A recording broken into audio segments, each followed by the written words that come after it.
SeaWorld, like most amusement parks, has its fair share of big coasters and thrill rides.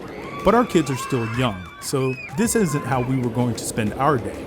Let us share our awesome visit in the hopes of shedding some light on what the experience of this park is like with small kids. She's scared.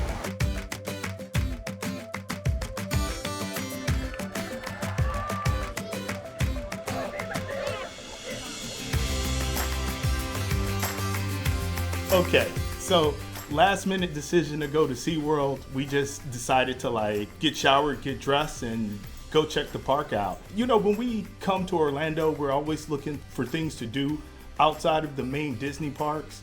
And today, this is what it is. You ready? Yeah, you got anything you want to tell the people? Yeah. Subscribe. Oh, yeah, that too. Let's go. Go.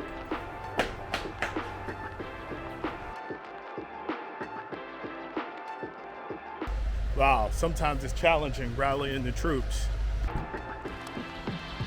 We were staying at the Marriott Vacation Club Grand Vista, which is one of the many nice resort options near International Drive and is resultantly a quick drive to SeaWorld. In 500 feet, you'll arrive at SeaWorld Orlando. Your destination will be on your right.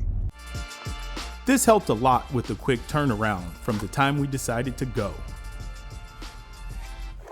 Okay, so that wasn't too bad. Parking was $30. Didn't really expect that, so something to have a heads up on.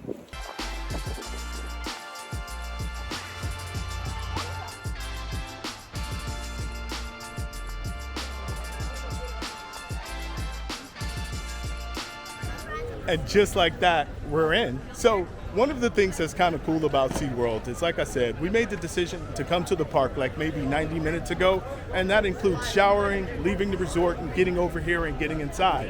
And already we're here. So we're right. Once inside the park, we were able to move about easily, and our first stop was the Dolphin Nursery near the entrance.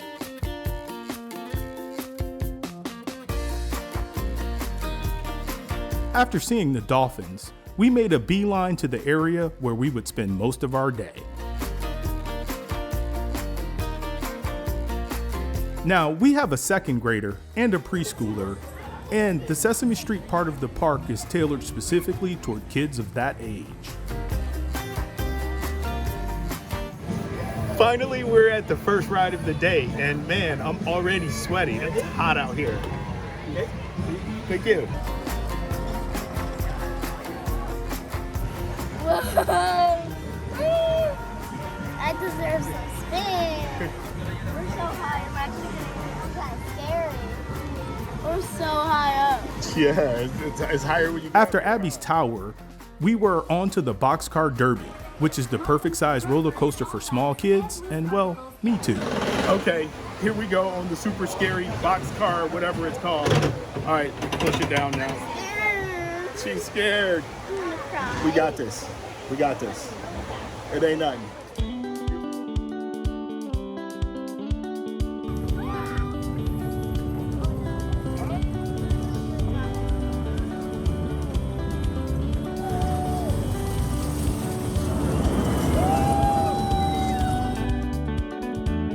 Then we were on to an intense train ride.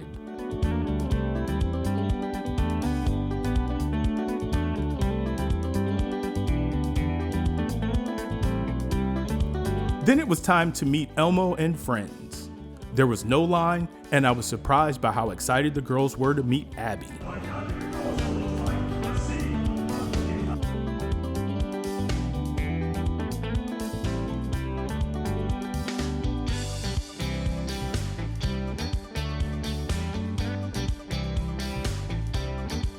And of course, the meet character photo area lets out into a gift shop. Okay, so they got us at the photo booth. $30 for a frame and 8 digital downloads. But the girls were so excited to dance around with the Elmo character that I kind of felt obligated. The money that you spend when you're on vacation, go figure.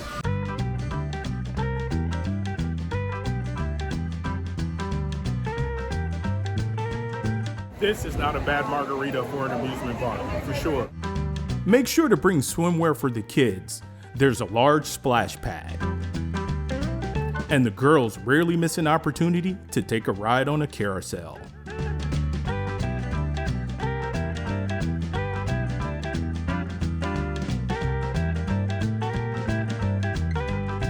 The first couple hours in the park, the crowds have been pretty tame, but now it's probably like about 12:30, and you can definitely see where it's starting to pick up, and the heat is really picking up. Nevertheless, we've already done a lot, and we're having a good time.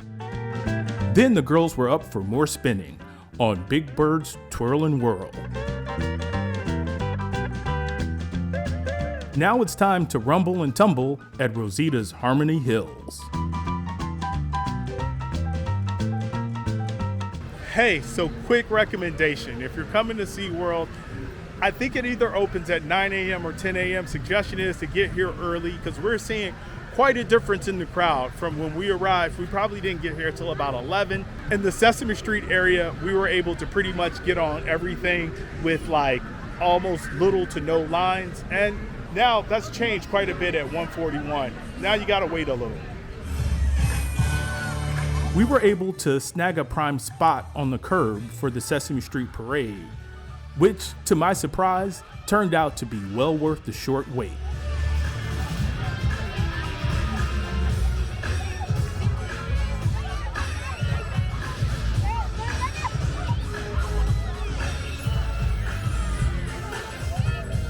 All the well-known Sesame Street characters that I can remember, and then some, made an appearance.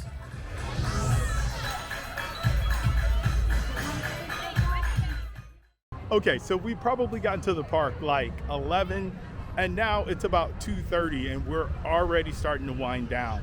The sun is beating on us a little bit, and the park is a lot more crowded than it was when we got here, so we totally suggest getting here early. We also had a chance to check out the Sesame Street parade, which was a lot cooler than I thought it would be. What'd you think? Go to Sesame Street Land. Go. You heard the lady. At this point in the day, we were finished with rides.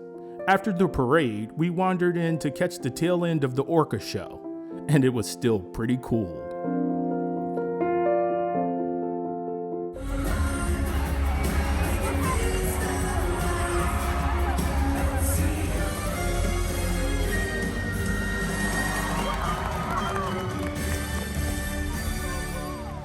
The thing about this park is, if you're gonna come to SeaWorld with little kids, the first thing is, the bulk of your trip is probably gonna consist of the Sesame Street section, which I gotta say, compared to a lot of places, you're probably gonna get your money's worth. So even though we paid $60 per person so far, I don't feel bad.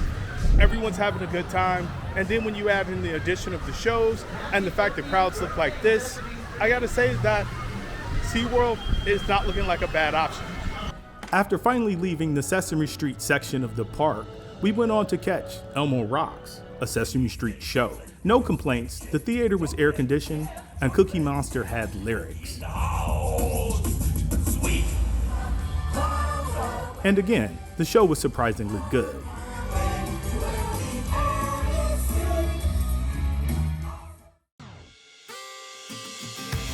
After the show, we wandered into Shark's Underwater Grill.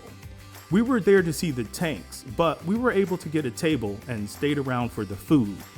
This place was nice and had the coolest tanks full of marine life all over.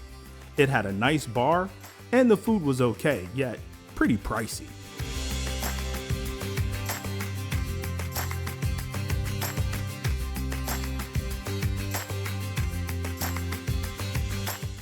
If you're in Orlando and you're looking to do something other than the Disney and the Universal parks, is SeaWorld a viable option? I would say yes, it is. I mean, our youngest is 4 and our oldest is 7, and they had a great time. As a matter of fact, we all had a great time, and I would say that we got here at 11 and now it's about 4:30 and we're pretty much done with our day, but that's 5.5 hours worth of entertainment without really bad lines and really bad crowds. So overall, yeah, we had a pretty good time.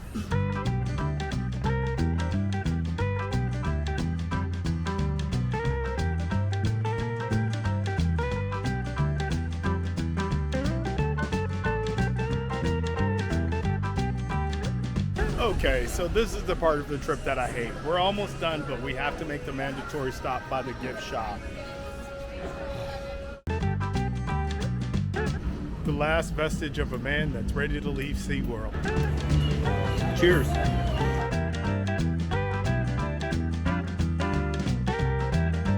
Okay, so we did it. We're outside of the park and we had an awesome time at SeaWorld with the family. Was it worth the price of admission? Well, probably not. But considering amusement park prices, we had a good time. And if you're looking for something to do outside of the typical Disney parks, I would say this one is worth it.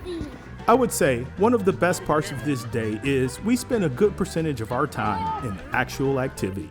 Thank you for joining us on Fitness and Beer. How we do it is we do our best to show you what it's going to be like and whether or not you're getting value.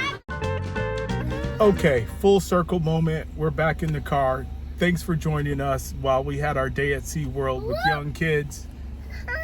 Oh my God.